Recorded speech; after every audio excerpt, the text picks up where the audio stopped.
Thank you, everybody. I am calling this meeting to order. As you know, today we're here to our agenda item. There's one. We're going to discuss the process for appointing a new District D council member. And I am going to ask our city attorney to provide us with background so everybody knows and understands what the statutes are involving this issue, and then an option for us to consider regarding an application process.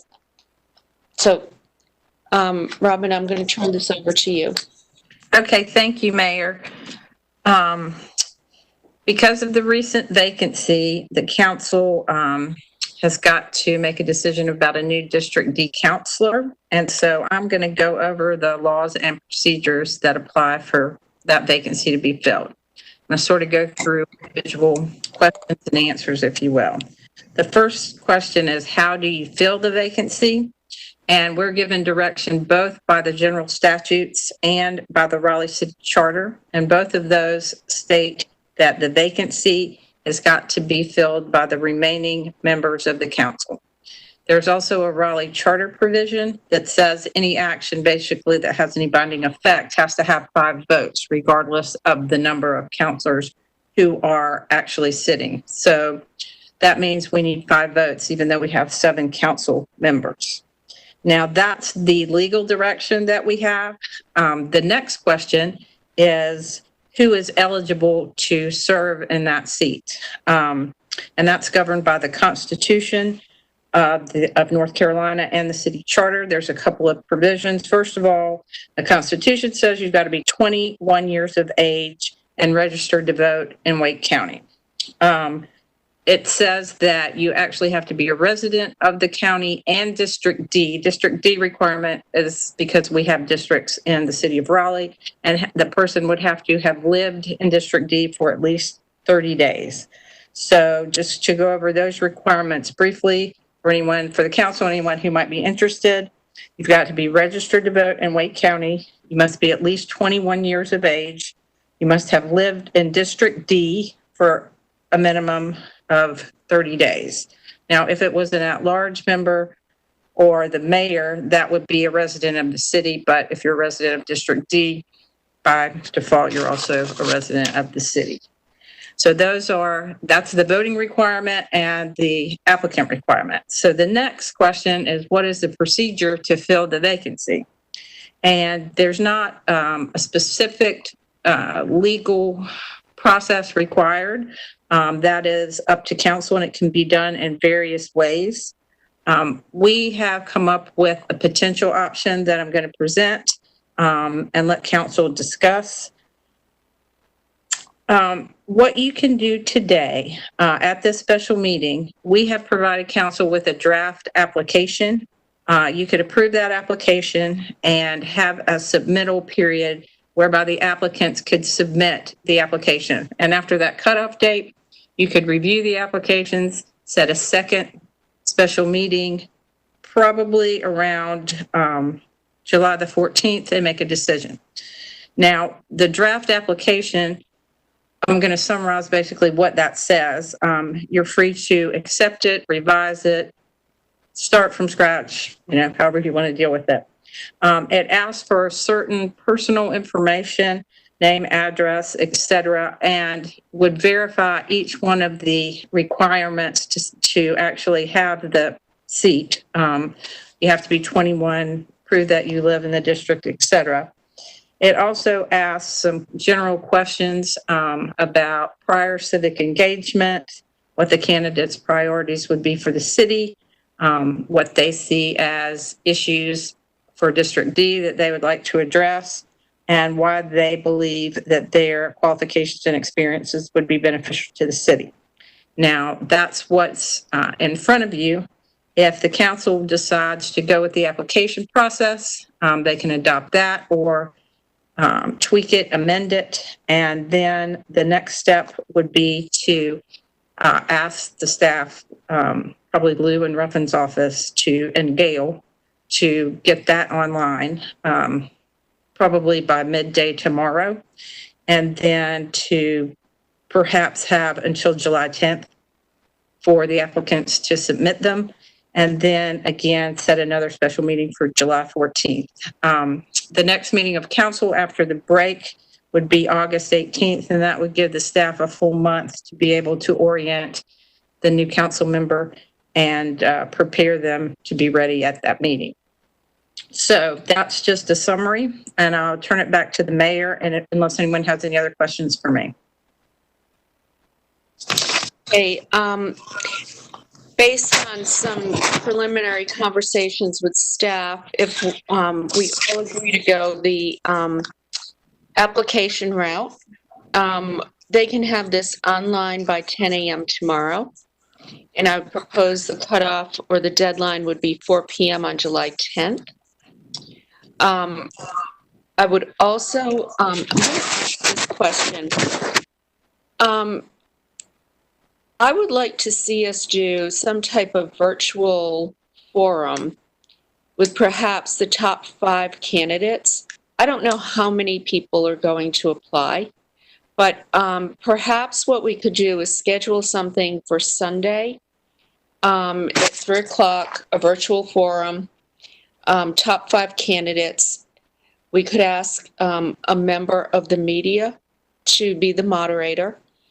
We could also allow people to submit questions to the city clerk that could be considered for questions, and that could be done during the application process.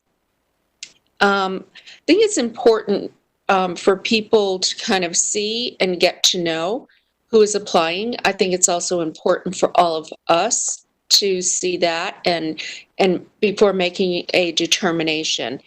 One thing I would suggest is that, we just went through a process with the Police Advisory Board where we had a number of applicants to select from.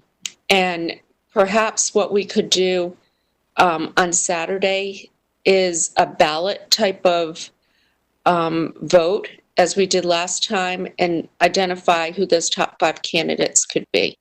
So, and we could figure out that process. But what I would like to do is ask, first off, if everybody is comfortable with this process, and are you comfortable with a virtual town hall?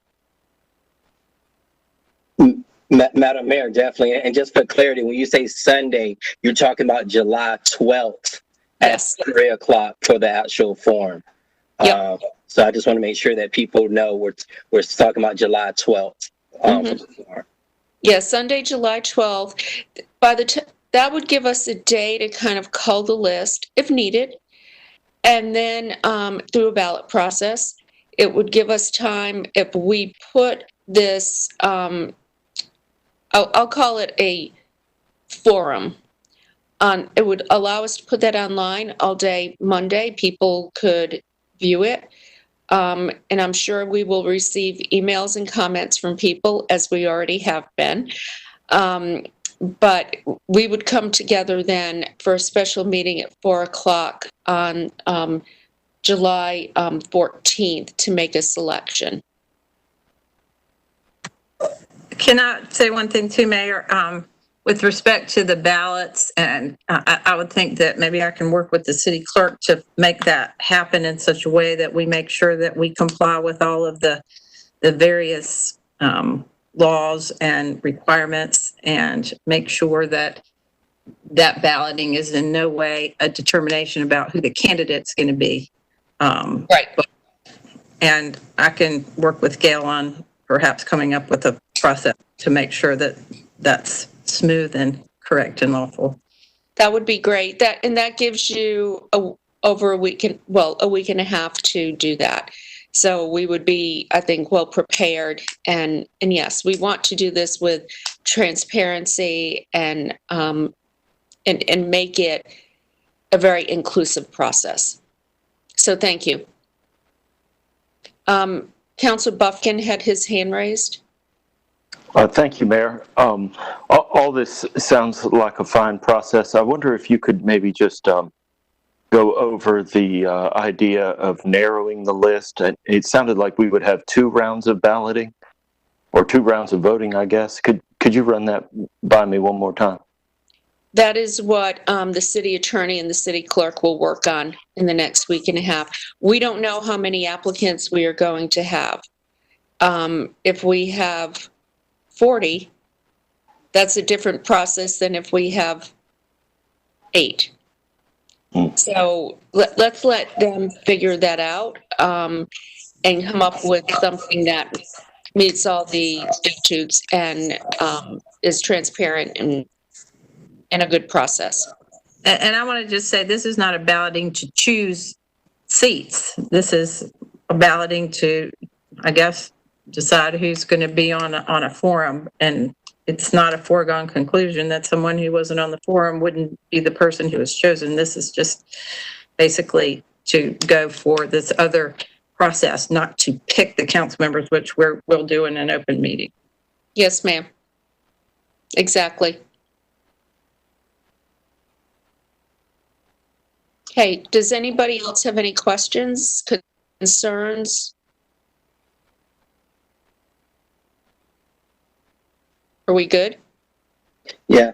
Do we need to make a motion? I move that we accept that we use the application process created by the city attorney with the applicant deadline of 4 p.m. on July 10th, with a candidates form on July 12th, and we select on July 14th.